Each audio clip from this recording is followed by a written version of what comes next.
क्या पता है कि इस ऑडियो में आप सभी का स्वागत है। दोस्तों, आज जो मैं कहानी आपको सुनाने जा रही हूँ उसका शीर्षक है मध्य रात्रि की ट्रेन। तो चलिए दोस्तों, कहानी शुरू करते हैं। आदित्य ऑफिस से देर रात लौट रहा था। स्टेशन पर पहुंचा तो देखा कि प्लेटफॉर्म बिल्कुल ही खाली है। तभी स्पीकर से आवाज़ आती है, ट्रेन नंबर 1313 प्लेटफॉर्म नंबर 3 पर आ रही है। ट्रेन नंबर 1313 प्लेटफॉर्म नंबर 3 पर आ रही है। वो चौंका क्योंकि प्लेटफॉर्म नंबर 3 पर कोई ट्रैक ही नहीं था। वहाँ तो सालों से काम बंद पड़ा था। लेकिन अगले ही पल सचमुच एक पुरानी ट्रेन आकर रुक गई। ट्रेन में सिर्फ एक दरवाज़ा खुलता है और अंदर से एक वर्दी पहने आदमी निकलता है। उसने आवाज़ लगाई, आ जाओ, तुम्हारी सीट यहाँ है। आदित्य डर गया, मगर किसी अदृश्य ताकत ने उसके कदम उस ट्रेन की ओर बढ़ा दिए। जैसे ही वो अंदर पहुंचा, डिब्बे में और भी लोग बैठे दिखे। सब बिल्कुल खामोश, पीली आंखों वाले थे। उसकी सीट के ऊपर बोर्ड पर लिखा था, सीट नंबर 45, सिर्फ आज रात के लिए। आदित्य कांपते हुए बैठ गया और ट्रेन चल पड़ी। खिड़की से बाहर अंधेरा ही अंधेरा दिखाई दे रहा था, जैसे कोई बाहर हो ही ना। अचानक बगल में बैठे आदमी ने उसको कहा, तो पहली बार आया है ना? तो पहली बार आया है ना? याद रखना, यहाँ से उतरने वाला कभी वापस नहीं जाता। ट्रेन की खिड़की के बाहर घना अंधेरा होता है। आदित्य के कानों में सिर्फ लोहे की चरमराहट और सीटी की आवाज़ सुनाई देती है। वो बोलता है कि ये ट्रेन कहाँ जा रही है? ये ट्रेन कहाँ जा रही है? बगल में बैठा आदमी बोलता है, मंजिल कोई नहीं, ये ट्रेन उन लोगों के लिए है जो बीच रास्ते में खो गए। आदित्य बीच रास्ते में खो गए? मतलब?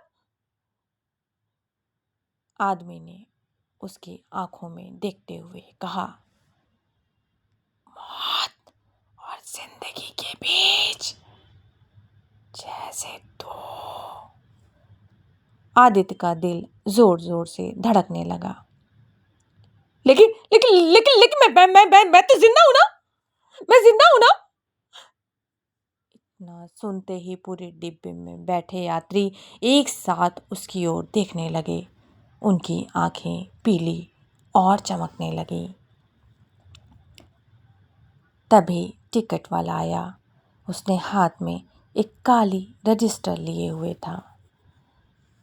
उसने आदित्य का नाम पढ़ा और बोला, सीट नंबर 45, आज की रात आखिरी सफर। आदित्य, नहीं नहीं नहीं, मुझे उतरना है। ये मेरी ट्रेन नहीं है। ये मेरी ट्रेन नहीं है, मुझे नीचे उतरना है। नहीं नहीं नहीं।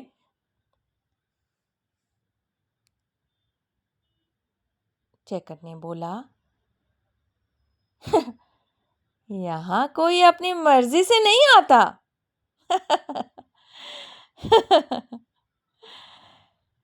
यहाँ कोई ना तो अपनी मर्जी से आता है और ना तो कोई अपनी मर्जी से उतरता है। अचानक खिड़की के बाहर अंधेरा हटने लगा और आदित्य ने देखा ट्रेन एक सुनसान कब्रिस्तान के बीच में गुजर रही थी। आदित्य ने खिड़की के बाहर झांका। हर कब्र पर किसी का नाम लिखा था। अचानक उसने देखा एक कब्र पर खुद उसका ही नाम लिखा हुआ था, आदित्य शर्मा, सीट नंबर 45। उसके होश उड़ गए। वो चिल्लाया, ये झूठ है, ये झूठ है, मैं जिंदा हूँ, मैं जिंदा हूँ ना, मैं जिंदा हूँ। ट्रेन के सारे यात्री एक साथ ठंडी हंसी हंसने लगे। हम भी यही सोचते थे, हम भी यही सोचते थे, हम भी यही सोचते थे।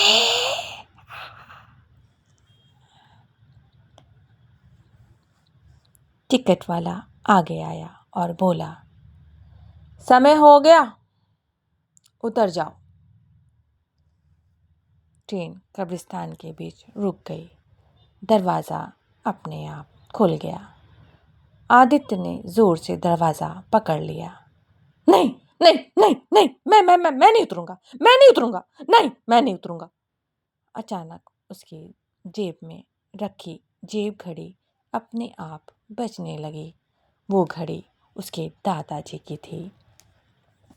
वो हमेशा कहते थे, घड़ी टिक टिक टिक करे तो जिंदगी चलती रहती है, जब घड़ी रुक जाए तो समझ लेना सफ़र ख़त्म। आदित्य ने देखा घड़ी टिक टिक टिक अब भी चल रही थी। वो पूरे जोर से चिल्लाया, मैं जिंदा हूँ, मैं जिंदा हूँ, मेरी घड़ी अभी तक चल रही है, मैं जिंदा हूँ, मेरी घड़ी अभी तक चल रही है, मैं जिंदा हूँ। इतना कहते ही ट्रेन जोर से हिली। सारी बत्तियां बुझ गईं। जब उसने आंखें खोली तो खुद को उसी प्लेटफॉर्म पर खड़ा पाया।